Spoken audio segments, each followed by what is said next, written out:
Continuamos con nuestro tema, síndrome de diarreico. Es bastante sencillo. Es un aumento de la frecuencia evacuatoria con un contenido de más de 200 por 24 horas de las heces. Ya habíamos visto, no sé, esto va a ser básicamente un repaso de todo el tiempo. Y manifiesta un desequilibrio entre la absorción y la secreción intestinal. Entonces, ¿qué tendría que alterarse? Si se altera la absorción, ¿qué tendría que pasar? Absorción de líquidos. Como no se pueden absorber los líquidos, pues acumula más líquido y hay diarrea. O en la excreción, por ejemplo, una diarrea secretoria, donde empieza a eliminarse más líquido y por tanto se necesita hacer diarrea. No vamos a meternos en su mecanismo fisiopatológico que está clasificado en 4, no es necesario. Tienen otra materia para eso. Diarrea aguda es aquella que comienza bruscamente y tiene una duración menor a 2 semanas. A ver, vamos a ver esto de las diarreas. La diarrea aguda, crónica y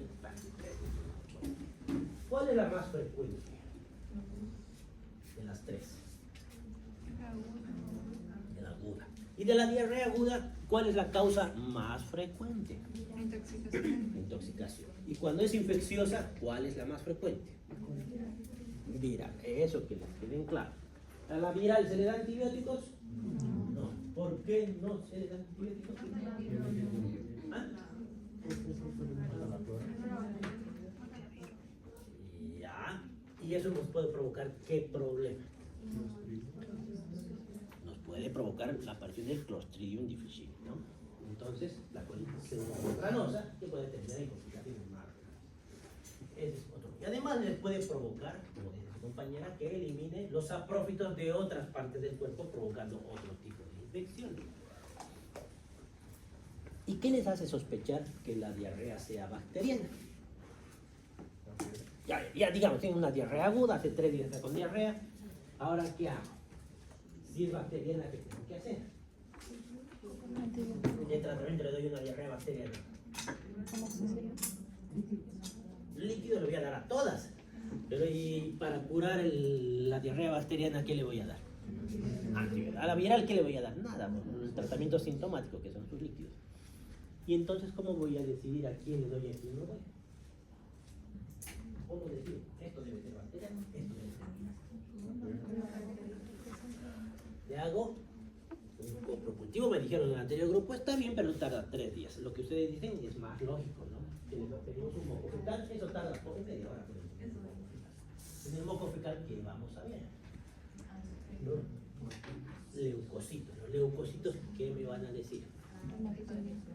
Y ya, si es bacteriana, ¿cómo van a estar esos leucocitos? A predominio de polimorfo. Le va a salir, que es lo mismo, pero en la lectura le va a salir polimorfo. Ahí piensan que es bacteriano y ahí inician su tratamiento antibiótico. ¿Clínicamente habrá alguna diferencia? En signos y síntomas. Sí es posible, no es seguro, pero sí es probable. Si el paciente tiene fiebre y alteración general, es más probable que sea bacteriano. Y si es bacteriano, ¿qué antibiótico le inicia?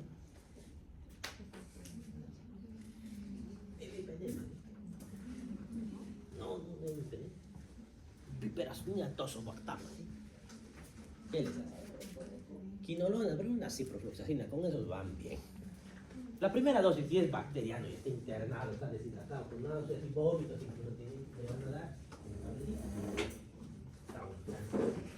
la primera dosis siempre es novedosa, luego continúa en medio horario. Es bien eficiente el tratamiento. Significa después de la primera dosis y la hidratación, generalmente ya están bien los pacientes. Lo que no significa que se tenga que acabar el tratamiento con una sola tableta, no tenemos que continuar el tratamiento. Bueno, en niños más que todo hay que tener cuidado con la deshidratación y en pacientes de la tercera edad. Entonces decíamos, muy lejos. En su mayoría obedecen infecciones o efectos tóxicos. Luego tenemos la diarrea crónica, es la que persiste por más de 4 semanas y obedece a enfermedades inflamatorias intestinales, tumores, síndromes de mala absorción, infecciones crónicas. Y la diarrea que dura entre 2 a 4 semanas se llama persistente. Ahora, cuando es crónica, ¿en qué sospecho? aparte de todo lo que hemos dicho, ¿qué deberíamos pedirle a nuestro paciente como laboratorio? ¿Cómo? Está bien. ¿Por qué está con diarrea crónica? ¿Es normal tener diarrea crónica? Si es que no tiene estas cosas. Biopsia podría ser, pero antes de eso, pídanle serología para VIH. Una de las formas que nos damos cuenta que los pacientes tienen SIDA es con diarrea. Casi todos los pacientes con SIDA tienen SIDA, no VIH. SIDA ya, porque ya están con la enfermedad. ¿Qué más? Pasamos. Anamnesis, ¿qué le vamos a preguntar a nuestros pacientes? ¿Cuánto tiempo están con su diarrea? Antecedentes epidemiológicos. ¿Y a qué nos referimos con eso? ¿Qué les vamos a preguntar? ¿Dónde ha viajado? Si ha viajado últimamente, a dónde ha viajado, qué más en epidemiología. ¿Qué ha comido? ¿Dónde vive? Si hay más personas en su grupo familiar con el mismo problema, si tiene agua, luz, alcantarillado más que todo, agua potable. Preguntamos si hay dolor abdominal, cómo es el dolor, si hay fiebre, la consistencia de las heces fecales. No se sorprendan porque los pacientes vienen con su bolsita y se les muestran. Aquí están. No se van a sorprender, más que todo de los pediátricos. Se los trae, no se asusten. Y no hay mucho más que hablar sobre diarrea porque esto es semiología, no empezamos más. Pasamos a hemorragia digestiva. La importancia de semiología. ¿Y qué cosas no les pueden dar a los pacientes con diarrea aguda más que todo? Prohibido en ellos. Antidiarreicos. Pero entonces, ¿para qué doy el antidiarreico? Para la diarrea de mala absorción pueden usar, para algunas otras cosas colon irritable, pero no para la infecciosa, porque si le dan antidiarreico, ¿qué va a pasar? ¿Cómo funciona el antidiarreico? ¿La loperamida cómo funciona? ¿Qué tipo de medicamento es? Eso, entonces pueden hacer una sepsis tranquilamente. Por eso. Hasta que no estén seguros que no sea infecciosa, no les den eso. ¿Y saben cómo usar la loperamida?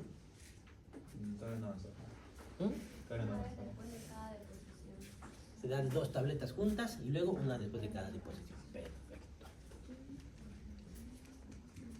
Hemorragia digestiva. Entramos a otro tema. La hemorragia digestiva es un cuadro bastante crítico, ¿no? Porque el paciente puede fallecer, porque estamos hablando de una hemorragia, puede entrar en choque hipovolémico. No todo les va a suceder esto, pero a algunos sí les va a suceder. He visto varios pacientes fallecer por hemorragia digestiva. Y no es de tan fácil solución. Porque ¿qué van a hacer en su consultorio si llega con una hemorragia masiva el paciente? ¿Podrían hacer algo? Hay muchas cosas que pueden hacer. ¿Qué podrían hacer? Si viene con un corte en la mano, ¿qué pueden hacer? Está sangrando ahí. Sutura, pues, y si no pueden hacer una presión o si no un torniquete finalmente. No se hace un torniquete, se puede hacer si uno sabe hacer un torniquete. Pero en una hemorragia digestiva, ¿qué podemos hacer? ¿Hay algo que puedan hacer en un consultorio de primer nivel? Nada que puedan hacer. ¿Transfusión pueden hacer en primer nivel? No se puede. ¿Pueden parar la hemorragia? ¿Cómo? Con medicamentos tal vez, procoagulantes, pueden hacer su ácido tranexámico, su inhibidor de bomba de protones para que no siga la noxa para la hemorragia. Pueden hacer algunos medicamentos y si no funcionan, ¿pueden hacer algo más? No pueden hacer mucho más. Entonces depende de qué tanto es el sangrado, es algo que sí puede matar a su paciente. Es algo traumático cuando ven la primera vez. Porque la familia les va a decir, hagan algo. Y ustedes, a veces es difícil que les expliquen, no hay nada que pueda hacer. Ya con el tiempo van a aprender cómo hablar eso con los familiares. Entonces la hemorragia digestiva se clasifica en 2 grandes grupos, que es la hemorragia digestiva alta y la hemorragia digestiva baja. ¿Y cuál es su frontera? Ya les he dicho. ¿Dónde es? ¿Y dónde está ese ligamento? ¿En el? Eso está en el duodeno. ¿Qué significa eso? ¿Cuál es la importancia? ¿Por qué dividen alta y baja?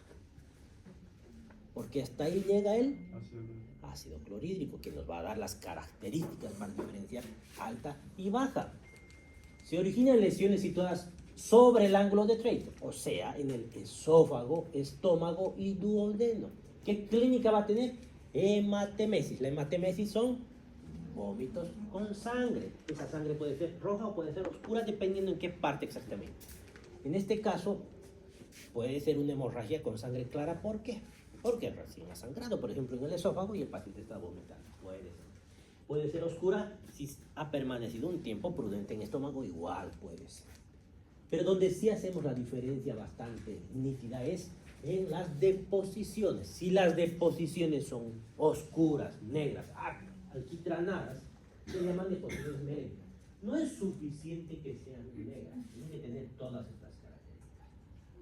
Negras, alquitranadas y pegajosas de un olor fétido bastante especial. Ahí le llamamos melena. Y eso nos dice que está la sangre en contacto con el ácido clorhídrico. Eso es tan evidente el olor incluso, que cuando ustedes entran en una sala donde hay pacientes y sienten ese olor, dicen, alguien está con hemorragia digestiva aquí. Se dan cuenta, igual que el pie diabético, ese olor es bastante peculiar y particular. Negro, brillantes, especialmente fétidas.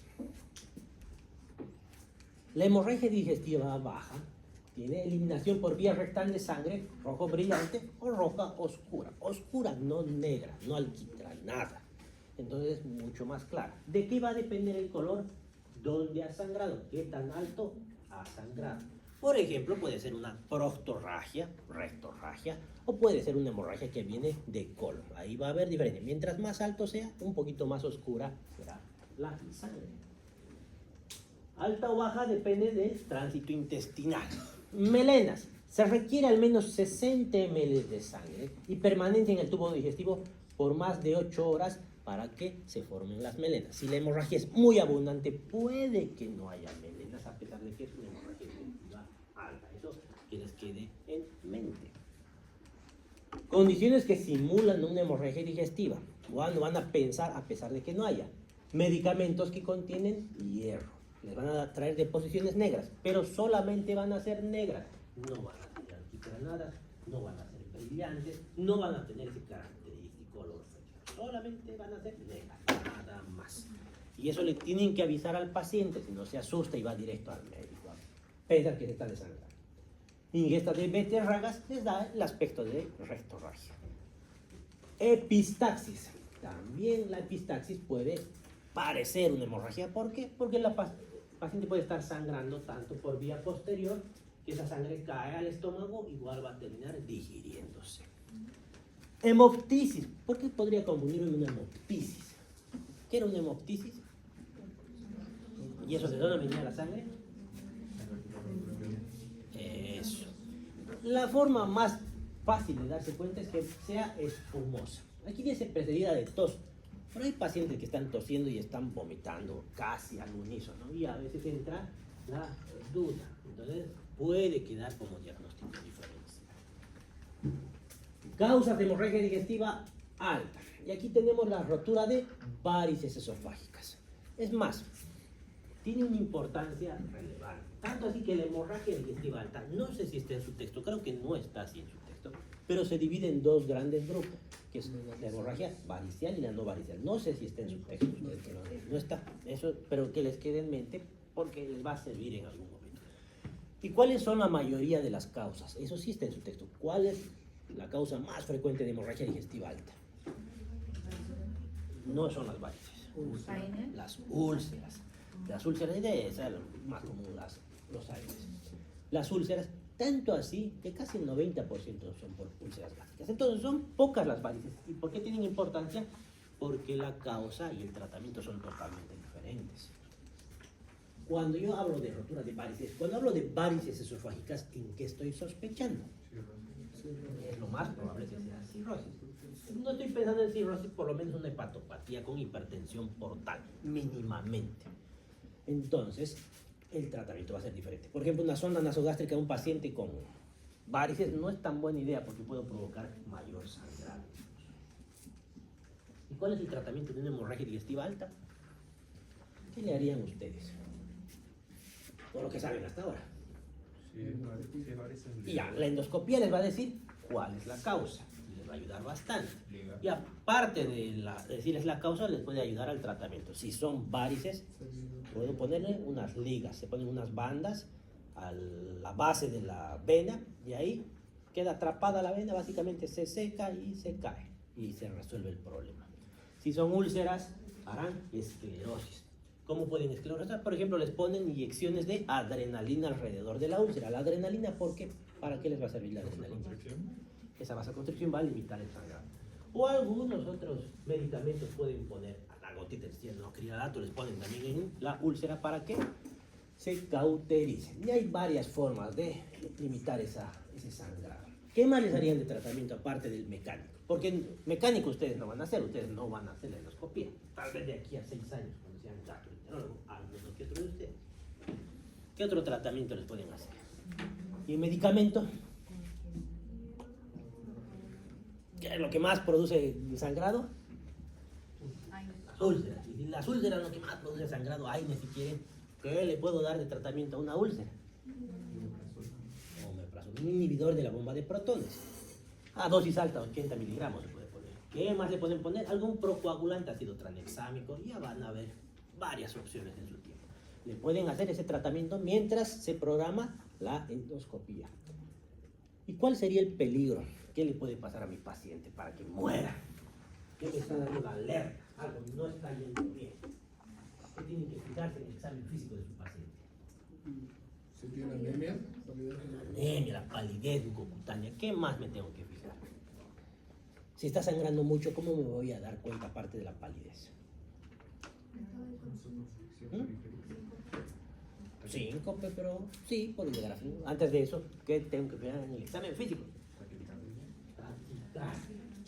Y aparte de la taquicardia, ¿qué otra cosa más muy pegada a la taquicardia? Antes de eso, hipotensión. Taquicardia y hipotensión, ya estamos hablando de algo grave. Si están los dos juntos, ahí aparece ya los signos de vasoconstricción. Ahí pueden poner mala perfusión periférica, mal llenado capilar. Bien, tenemos la úlcera gástrica duodenal, la gastritis erosiva hemorrágica, muy similar. La causa, ya hemos dicho, los AINES. Otra causa que no sean AINES de úlceras, ¿cuáles son? Alcohol. Otra cosa, tabaco y helicobacter muy en mente en nuestro medio, que es tercer mundo. El primer mundo no es tan frío. El síndrome de Mallory-Weiss, ¿qué era eso? Hemos visto ya. la ruptura de esos. Es una ruptura especial, no es como sea la ruptura. Es una ruptura longitudinal, un desgarro longitudinal de la mucosa gastroesofágica. Eso va a estar en su examen y así quiero que me respondan. Desgarro longitudinal de la mucosa gastroesofágica. Esofagitis, ¿qué será la esofagitis? ¿Y en quiénes aparece este Mallory-Weiss? ¿Quién tengo que sospechar que tiene un Mallory-Weiss? Bulímicos, ¿no? ¿Quién más? Alcohólicos, que están con náuseas, que quieren vomitar, están con una... Bien. ¿Qué más? ¿Esofagitis? ¿Qué es esofagitis? Inflamación del esófago. ¿Y eso por qué les puede dar? Por reflujo, la principal causa es el reflujo gastroesofágico. ¿Alguna otra causa que hayan visto? Por ejemplo, la presencia de hongos, ¿como cuál? Cándida. La cándida. Y si veo cándida, ¿qué sospecho de mi paciente? Luego, otras causas, cáncer de esófago, cáncer gástrico, hemopatías. ¿Qué serán hemopatías? Sí, ¿qué serán las hemopatías? Más, yo le diría coagulopatías. ¿Cómo cuáles? La hemofilia, A, B, ¿qué más? Alteraciones de factores de la coagulación, como la enfermedad de von Willebrand. ¿Qué más? El mismo dengue. Ahí está, cualquier alteración de la coagulación. ¿Qué más? Aneurisma de aorta, roto a esófago. Esto es bastante raro. Tendría que romper el aneurisma y hacer una fístula hacia el esófago o al estómago. Raro, pero podría ser en alguna ocasión. Causas de hemorragia digestiva baja. Aquí básicamente lo más importante y por lo que en el examen físico sí o sí tienen que hacer tactos rectales, las hemorroides. Es lo primero que van a sospechar con una hemorragia digestiva baja. Siempre tacto rectal. Porque ahí se encuentran las hemorroides y ahí le dan una solución.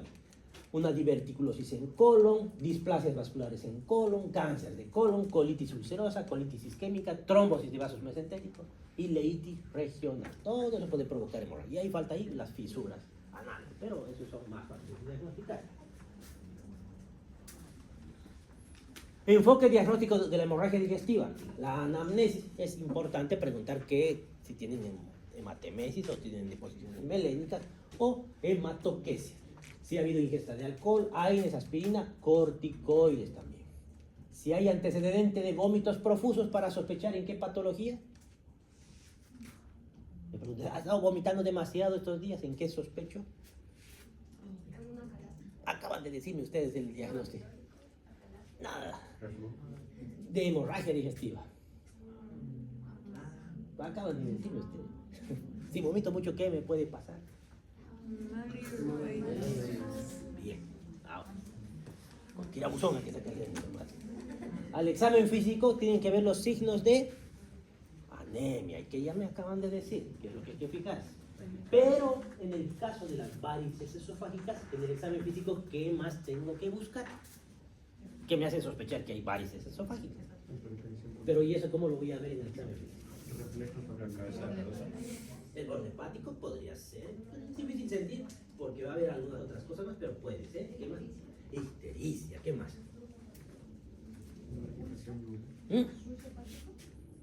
Ya, más complicado, pero puede ser. ¿Qué más? Más fácil de ver. El reflujo, pero eso necesito una endoscopía. ¿Ah? Más difícil todavía de ver.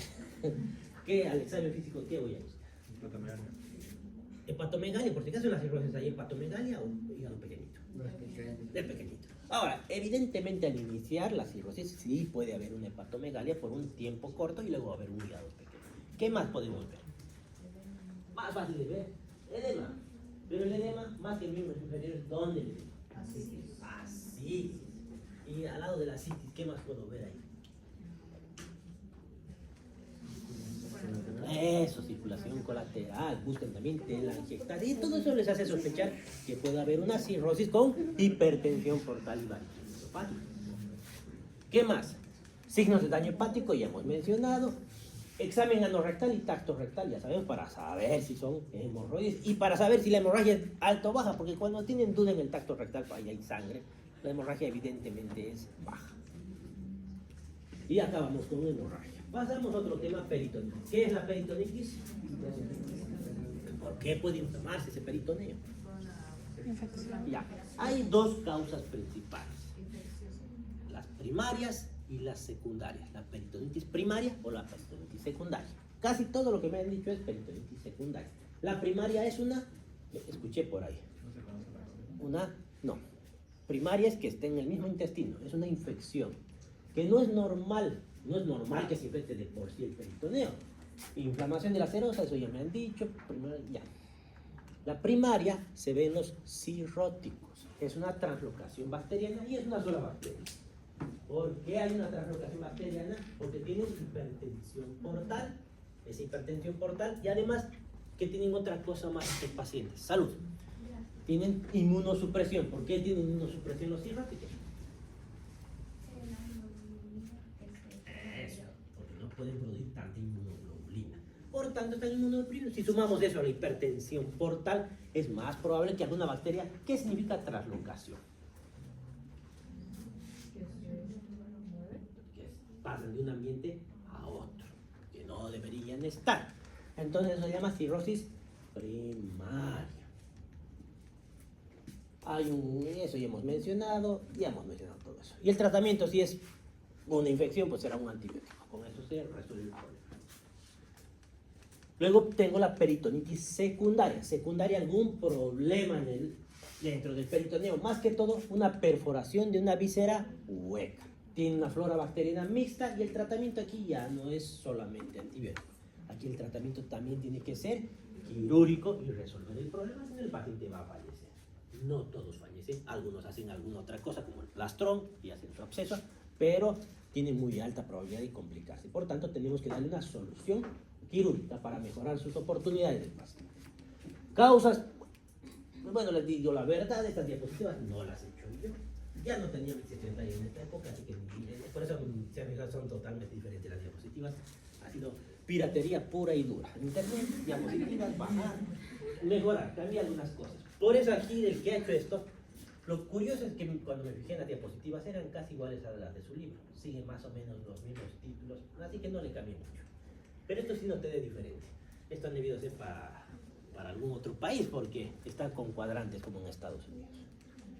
Hablamos de la colecistitis en el cuadrante superior derecho, colecistitis aguda, absceso hepático, absceso subfrénico. ¿Qué es un absceso subfrénico? ¿Dónde está el absceso subfrénico? No la causa, no. ¿Qué es? ¿Absceso dónde? ¿Debajo del diafragma? Muy bien. En el cuadrante superior izquierdo, absceso esplénico, ruptura esplénica, pancreatitis, úlcera gástrica perforada, cáncer gástrico perforado. Cuadrante inferior derecho, apendicitis, que esto va a ser lo más frecuente. Enfermedad de Crohn, ¿qué es la enfermedad de Crohn? Una inflamación crónica del intestino, más que todo el intestino grueso, que va en parches, ¿no? Adenitis mesentérica, salpingitis, ¿qué es? Salpingua. ¿Qué es? Embarazo ectópico, endometriosis, que era, hemos llevado en el primer parcial. Eso, en otro lugar, por ejemplo ahí, en el peritoneo. Ruptura de quiste de ovario también. Causas en el cuadrante inferior izquierdo, diverticulitis. Diverticulitis son divertículos inflamados, pero la presencia de divertículos que pueden inflamarse. Cáncer de colon perforado, intususcepción, ¿qué era? Eso. Hernias complicadas. ¿Qué complicación de la hernia? ¿Qué complicación va a hacer que se perfore? Eso. Salpingitis de nuevo, porque ahí a los dos lados, embarazo ectópico de nuevo, endometriosis de nuevo, y de nuevo ruptura de quiste de ovario. Cuadro clínico, ya hemos dicho las causas, ya me he dicho qué es. Ahora, ¿cuál es el cuadro clínico que van a compartir ambos?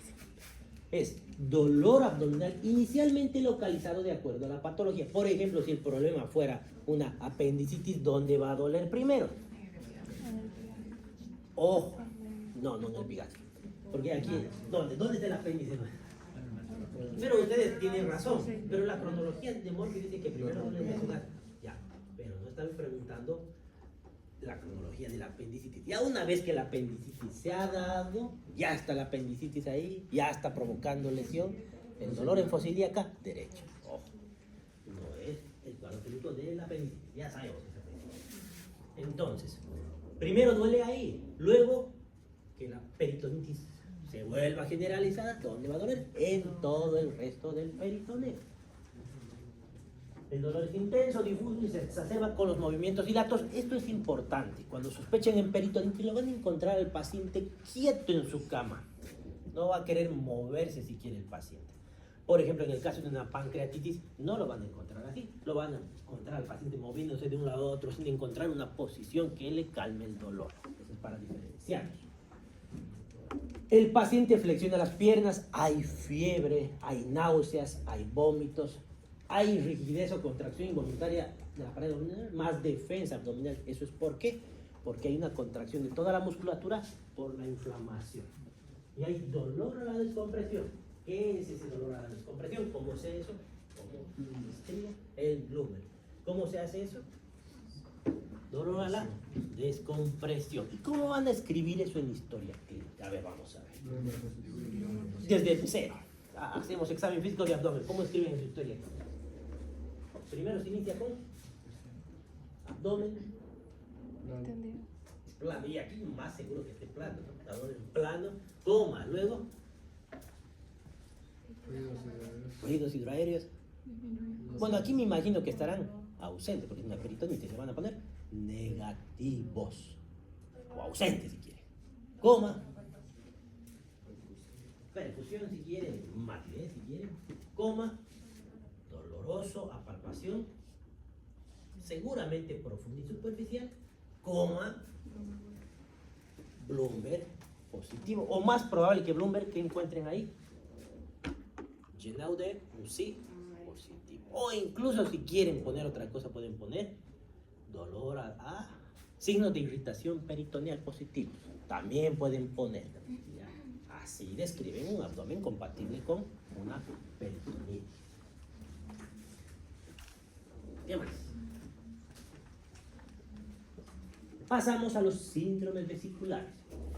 Se engloban entre los síndromes vesiculares los cuadros clínicos generados por las diferentes patologías de la vesícula biliar y las vías biliares, entre los que se destacan la litiasis vesicular y sus complicaciones. ¿Qué es litiasis vesicular?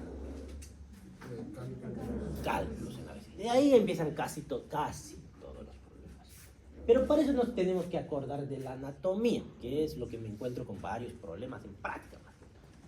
¿Y cómo es la anatomía? ¿De dónde viene todo? A ver, ¿qué es lo que vamos a buscar? Si estamos hablando de vía biliar, ¿qué cosas tienen que pasar por la vía biliar?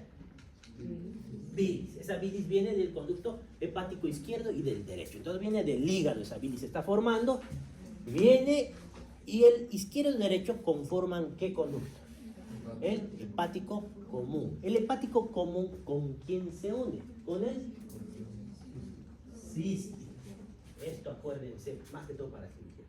Una vez que el hepático común se une al cístico, ¿y el cístico de dónde viene? De la vesícula. Hepático común y cístico se unen para conformar el colédoco. ¿Dónde termina?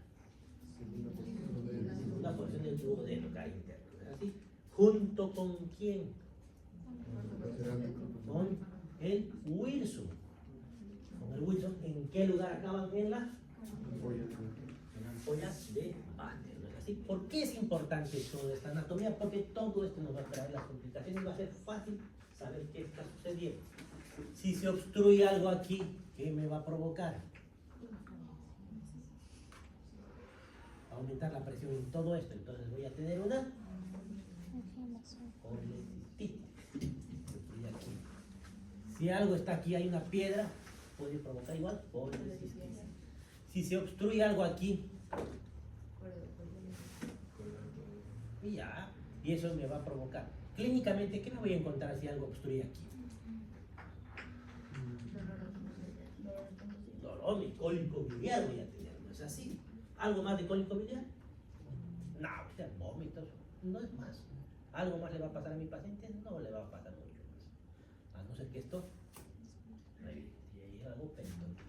Pero si se obstruye aquí, porque puede obstruir, si tengo un cálculo aquí y esto empieza a inflamarse, se pega hacia aquí, me va a obstruir esto. ¿Qué más me va a aparecer ahora? Ictericia hepatomegalia. Si se obstruye aquí, lo mismo más o menos. Si se obstruye aquí, pancreatitis.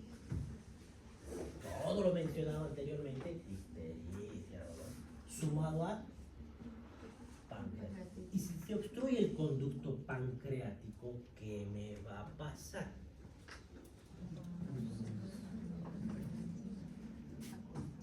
Porque si se obstruye esto, me voy a poner histérico.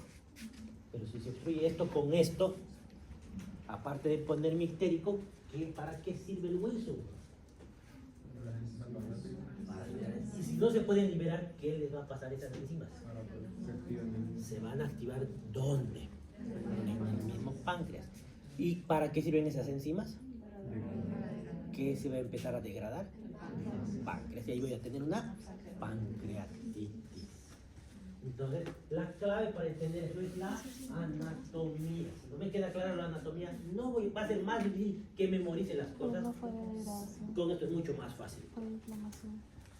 Litiasis biliar. El sexo femenino y la edad mayor a 40 años son los principales factores de riesgo para padecer litiasis biliar. Ahora, los que tienen cálculos biliares, ¿tendrán molestias? ¿Cuántos de ustedes tendrán y no se han dado cuenta? Son asintomáticos la mayoría de los pacientes. Tardan hasta 10 años en aparecer los síntomas y a veces hasta 15. Y no tienen síntomas algunos nunca. Entonces, tener cálculos biliares no hace que vayan a tener cólico. No siempre tienen cólico. ¿Qué hace que tengan esos cálculos? Factores de riesgo son la obesidad, las dietas hipercalóricas, la hipertrigliceridemia, el uso de anticonceptivos orales. El embarazo tiene esta fisiopatología.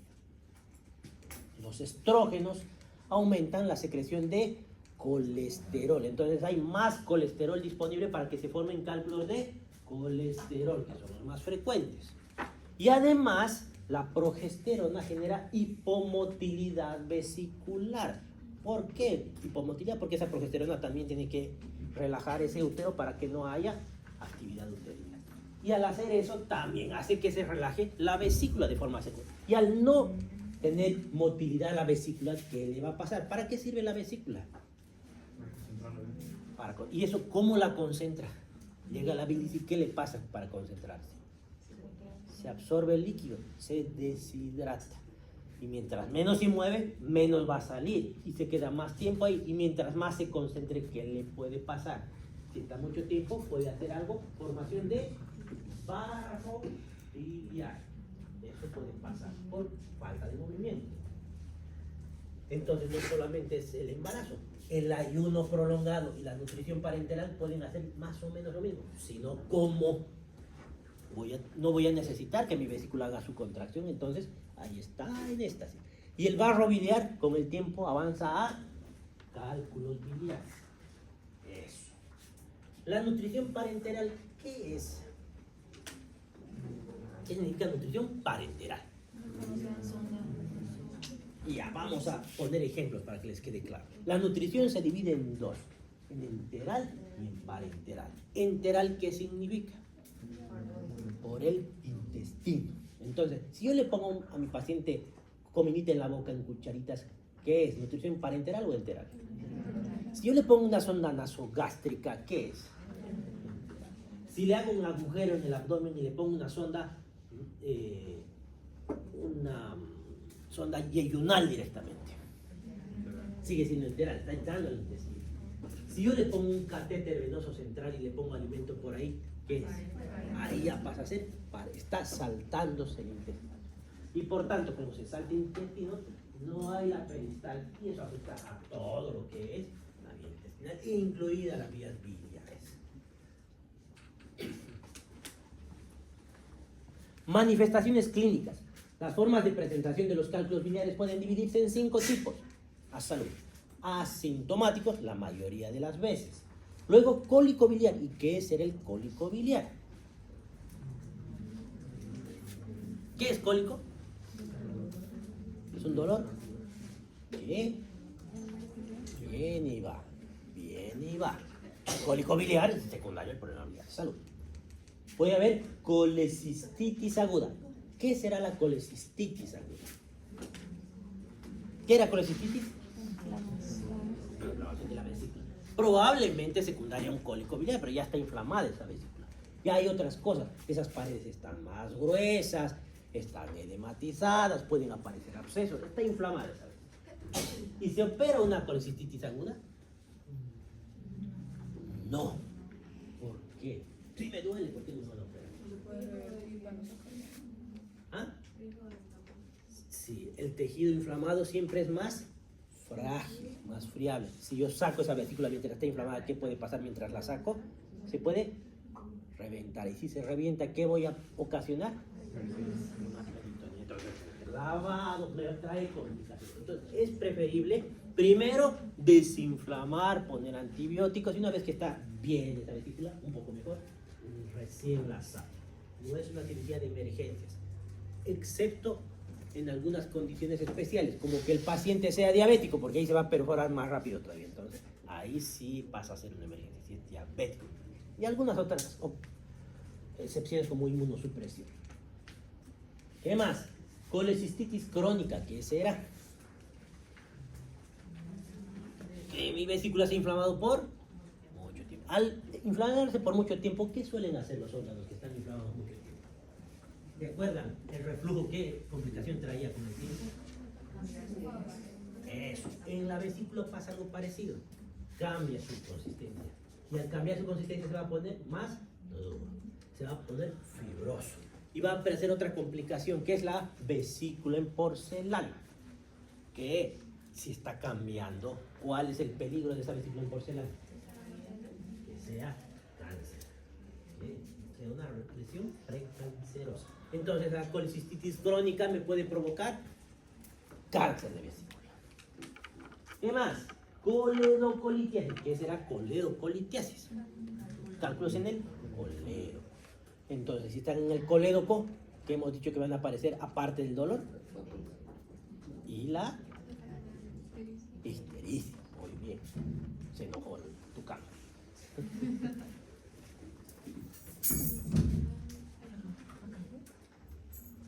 eso no falta mucho.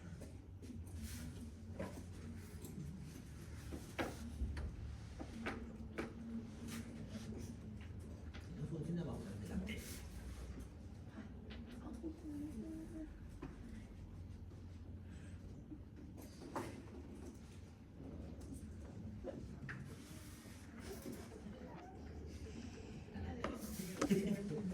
¿Por qué no falta? Ya. Pasamos. Los síntomas de litiasis biliar suelen ser inespecíficos. ¿Y cuáles son? Dolor abdominal localizado en el hipocondrio derecho es intermitente y suele ser 15 a 30 minutos después de la ingesta de alimentos, más que todo alimentos colecistoquinéticos. ¿Cómo cuáles son? Colecistoquinéticos, eso, que hacen que se mueva la vesícula, por tanto, contenido graso, chocolate, por ejemplo. Meteorismo y náuseas suelen haber. ¿Qué es meteorismo? Hay un meteorismo ahí. Que haya acumulación de gases. Dolor y episodio de cólicos suelen estar separados por días o meses. Hay pacientes que tienen un cólico biliar y muchos meses después vuelven a tener otro. Y si se hacen más frecuentes, y ahí hay que pensar en sacar esa vesícula. El cólico biliar es el síntoma cardinal de la litiasis vesicular y se constituye en la manifestación clínica más específica de la enfermedad litiásica sintomática. Es un indicador de posibles complicaciones como la colecistitis. Entonces dice que la colecistitis es una complicación de tener cálculos. Ahora, ¿la colecistitis solamente será por piedras? No, también hay la colecistitis alitiásica, que no necesita cálculos, está inflamada. Generalmente es de causa bacteriana. Colecistitis aguda litiásica. Es un síndrome constituido por fiebre, dolor en el hipocondrio derecho y leucocitosis. ¿Por qué habrá leucocitosis? Por la inflamación. Es causada por la obstrucción del conducto cístico y el aumento de la presión intraductal que puede comprometer la vasculatura de la vesícula y por tanto producir que esa vesícula se rompa. Las complicaciones posibles son perforación de vesícula que lleva a peritonitis, gangrena, fístulas hacia el intestino, abscesos hepáticos o abdominales. Aquí, por ejemplo, en una tomografía vemos el hígado. Este hígado está con un absceso aquí. Vemos el vaso, un vaso grande, hay una esplenomegalia, aquí está el vaso esplénico, aquí está el páncreas, está haciendo pancreatitis también este paciente. Y fíjense, la vesícula es bastante grande, y aparte de grande, fíjense acá, está rota, tiene una solución de continuidad. Aquí donde marca la fecha. Hay aire incluso ya dentro de esa vesícula, y tiene otra ruptura en este lugar. Y aquí hay líquido, aquí incluso más que absceso es líquido perivesicular. Aquí hay líquido. En el paciente, y eso también es líquido perivesicular. Se ha hecho una peritonitis por ruptura de vesícula. Sus manifestaciones clínicas son dolor persistente en el hipocondrio derecho, en ocasiones irradiado al dorso o al hombro. Muchas veces duele la espalda y no duele el hipocondrio, y es inespecífico. El signo de Murphy positivo. Ya hemos aprendido cómo se hace el signo de Murphy. Para hacer el signo de Murphy, ¿qué tengo que buscar primero? No. Primero el punto cístico. ¿Dónde está el cístico? El ombligo a la... así. Ya, y de ahí... Muy bien. Ese es el punto. ¿Y para qué busco el punto cístico? Para hacer la maniobra de Murphy. ¿Cómo se hace? Que inspire, meto el aire, meto mis dedos debajo de las costillas y le pido que bote el aire. Al botar el aire, baja el hígado y la vesícula de golpe contra sus dedos. Y ahí hace reacción peritoneal. Si le duele, es positivo. Si no pasa nada, pues se considera negativo. Igual se escribe en la historia clínica, signo de Murphy positivo, signo de Murphy negativo. También hay fiebre, dolor abdominal, la descompresión. Aparte de tener el Murphy positivo, si se ha diseminado eso, va a tener él. Si es dolor abdominal en todo lado, ¿qué le vamos a llamar? Eso. Aquí hay otra patología. Cuando la colecistitis aguda presenta una masa inflamatoria, la vesícula genera compresión y obstrucción de los conductos biliares. Cuando esta compresión, fíjense, se está inflamando tanto que está comprimiendo el conducto biliar. A eso se llama el síndrome de Mirici. Fíjense, no es que esté obstruido como tal el conducto biliar. Esta inflamación del cístico está aumentando tanto que por continuidad está comprimiendo el hepático común. ¿Ya? Y si tiene Mirici, ¿qué va a pasar? ¿Qué clínica va a tener el paciente? ¿Qué bilirrubina sube? ¿La directa o la indirecta? Eso, la directa. La ecografía es un método no invasivo útil para el diagnóstico en el 95% de los casos de colecistitis. ¿Y por qué no le hacemos una tomografía? ¿No es mejor la tomografía que la ecografía? Es mucho mejor, tiene mejor imagen y todo. Pero es mejor la ecografía porque si se ve mejor en la tomografía, ¿para qué le pide ecografía? En la ecografía el paciente se mueve. Y si yo creo que un cálculo está atrapado en una vía biliar, lo muevo al paciente. Si realmente está atrapado, cuando mueva al paciente, va a seguir en ese lugar. Si no está atrapado, cuando mueva al paciente, el cálculo se va a mover de un lado a otro. Entonces me ayuda al diagnóstico. Permite evidenciar las paredes de la vesícula engrosadas, que pueden ver si miden más de 5 milímetros de espesor. Ya estoy hablando de una colecistitis. A veces muestra los cálculos en el conducto biliar. Puede observarse líquido libre en perivesicular, así como vimos en la tomografía. Y puedo ver el colédoco, si está dilatado. Si está dilatado el colédoco, obviamente hay una obstrucción en el colédoco. Más de 9 milímetros, ese colédoco está dilatado. Colédoco litiasis. Pasaje de los cálculos a través del colédoco, fíjense, con las manifestaciones clínicas de la coledocolitis, que es ictericia obstructiva, pancreatitis o cirrosis biliar secundaria por aumento de la presión de los canalículos biliares. ¿Qué más?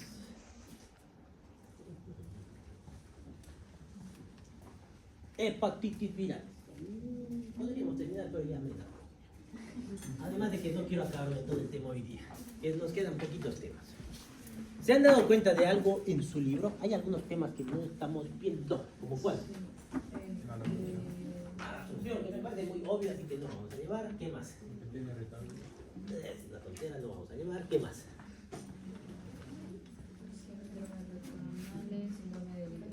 Ya, esos que no estamos viendo, no van a entrar. Porque en compensación vamos a terminar, vamos a ver nefrourológico, pero nefrourológico vamos a hacer lo mismo, no lo vamos a ver completo. Algunas cosas no vamos a ver de nefrourológico, solamente vamos a ver lo más común y frecuente para que les sirva. ¿Listo? Ya, bueno.